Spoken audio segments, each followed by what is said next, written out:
You want to be a DoorDash employee, an Amazon employee? We talked about this topic maybe a couple of months ago on a Sunday Live show. Fresno Logistics.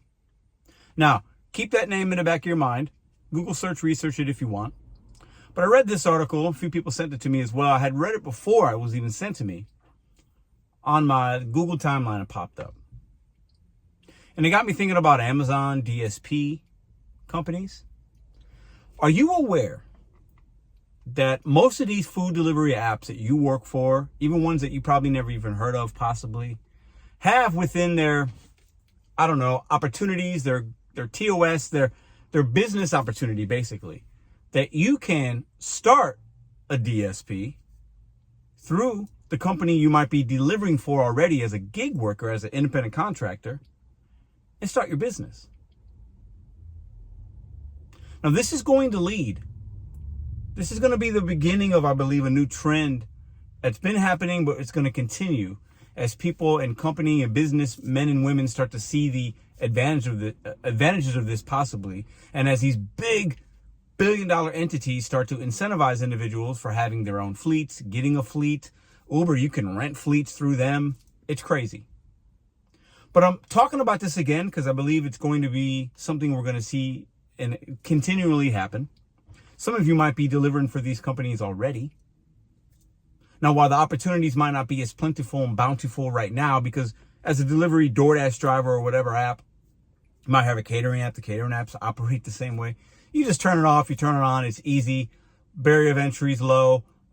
Your risk is a lot lower, right? I'm not telling you to start your business, be a Amazon direct partner or DoorDash. No, I'm not saying that. You do your own research if that's even possible for you, right? Probably not for most of us, at least right now. However, you then become an employee of that company that's working with DoorDash, with Amazon. And you get some benefits and perks, and we talked about this on the live. $16 an hour, 2 weeks off vacation, mileage reimbursement. There's a schedule, though. There are some benefits to it. But why do you think DoorDash would want to take a driver off their app as an independent contractor, on-demand food delivery dasher? Why do you think they'd want to take that person out of their workforce and put them in another company's workforce, still under that DoorDash or Amazon umbrella? But what's the benefit of that? Why do you think they would do that?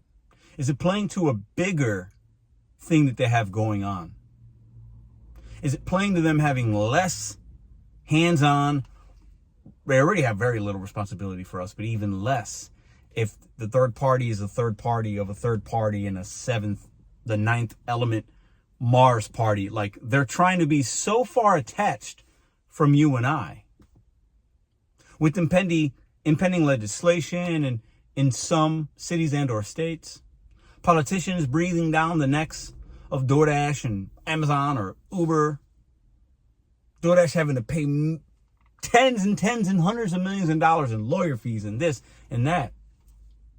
Having to pay those drivers out in Cali, Prop 22. In New York City, they've got regulations out there. Seattle has regulations. Minneapolis with the rideshare. Is it that DoorDash wants to just become what they say they are? A technology company? Basically providing their community of merchants that they've signed up for with a community of drivers, and then they just offer the platform as a technology-based company? I mean, that's what they are. But I don't think many of us look at them like that. We look at them like, we want more money. We want this. You should do this. You should do that. There's nothing wrong with that. But if you're working for Fresno Logistics or Amazon DSP partner, do you feel like you're working for DoorDash? Or are you working for the company that you're employed by? Does it matter? Is it just the dollars and cents? Do you feel like you have more of a sense of pride if you're working for somebody that's local to you or regional, and it's like a boss, and you have a boss and a name and an HR department possibly and somebody you can call? You don't have that with DoorDash. So are there benefits to not being independent and being an employee? Is this the way DoorDash wants to go? They want to sell us all down, sell us all off to the companies, and they still collect a portion of the profits and the agreements within those DSPs, or I believe it's direct service provider. Do you feel like you're a direct service provider, alone in your car, doing what you got to do? Sure. But I believe this is going to be a growing trend. I do. Amazon obviously has their workers, their W-2s, but they have the Amazon Flex. They got the gig workers. They got the DSPs that work under that umbrella for those business owners and companies. Are there benefits to just being an employee and getting the benefits and getting some guarantees and a schedule and paid time off? DoorDash already had the earn by time thing that they did, about a year and a half ago. I think they started it. Uber has something I'm seeing in some select markets, earn by time. Are they just setting us up for what's coming? The plans of this company and just selling us off? Should you, if this opens up in your market, if there's a possibility for you to still do what you're doing, but have some changes in schedule possibly, but the money's about the same, maybe less, but you're getting benefits. So on the back end, you're getting paid more possibly, or you have those benefits and those are valuable for you. I don't know how I would look at it if it came to St. Louis. I look at it kind of from a business standpoint. Man, can I get a fleet? Can I get 5 or 6 cars and have a team? I deliver a little bit here and there, but I got a team of drivers doing these deliveries through Amazon, DoorDash, the catering apps, rideshare. Could I manage that? I could. A little bit of a risk. Some capital for sure you got to have up front. Insurance, all these things. You got to find your people, take care of your people, keep them engaged, keep them motivated. A lot of responsibility with that. But DoorDash is they're basically, I believe they're looking to sell these Dasher accounts in some areas to see the benefit of it. How does it affect their bottom line? How does it affect the consumer? How does it affect the timing of things? And how are their shareholders impacted in their stock prices? You want to be a DoorDash employee, an Amazon employee? Or do you want to stay independent, whatever that means for you, and work it when you want, as much as you want, as little as you want? Because if you become an employee, like I said in that live a couple months ago, nobody else is really talking about this. So I'm going to continue to talk about it every couple of months and see what's going on and share the latest. But you can't be both. So you'd have to give up your independent contractor agreement with DoorDash if you were to work for Fresno Logistics or the other companies that will and have and are popping up that are similar to this. You guys drop a comment down below. DoorDash employees. I think DoorDash wants it on some level. The DSPs want it because it helps them grow their brand and their business. Customers, impacted minimally, I think. But DoorDash we're not even employees of theirs. But them working with these DSPs are selling us off. How do you feel about that? Got one more thing for y'all.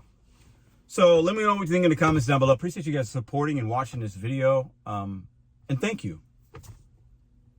We hit 80,000 subscribers, I believe, yesterday. Thank you. I don't say thank you to you guys enough. I know I come on here sometimes, I complain and I moan and I can be very negative. And that's fair, because I can be those things. I'm also very positive a lot, very motivational, uplifting. I share my story. The one thing I am either way, regardless if it's a positive or negative video, is I just keep it real with y'all. And I think that's why many of you continue to watch. Information, entertainment, the realness, and to follow the journey and see how Pedro's day was. Today was an all right day. I didn't do any gig work. We got the car back, obviously. If you watched the video a couple days ago, I think that was on Tuesday. Had some issues. I guess we figured them out. We should be good. But thank you for 80,000 subscribers.